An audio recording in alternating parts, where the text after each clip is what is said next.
Colleague, ang Metro Manila Development po ay part ng MNAT na kung saan NT at NTL FCAC. Opo, bahagi po ang Metro Manila Development Authority. Yung mga kinasuhan para sa 6 na po ay para sa mga proyekto sa Bulacan, Mindoro, La Union, and even Davao Occidental. Isama mo pa yung mga contractor na nakikipagsabwatan sa mga opisyal, elected or not, sa gobyerno.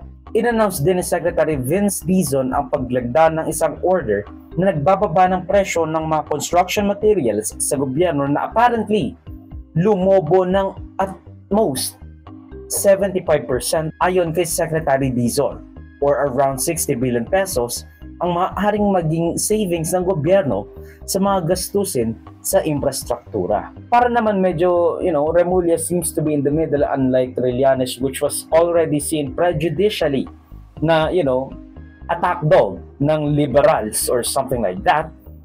Binanggit ni Remulla yung the name who cannot be named as someone na pwedeng maging liable sa naging papel ni Zaldico na kanyang chosen but elected appropriations chair noong 19 Congress. Pero let's be real here.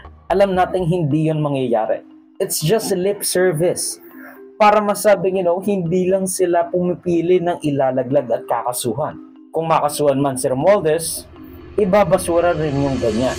When we look at the Zaldico cases and the whole pattern that happened, it was really Zaldico working with some senators that came up with a final version of the budget.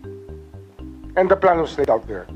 If fingers do not point to the speaker, former speaker, as the leader of the House, he was responsible for the appointment of Zaldico.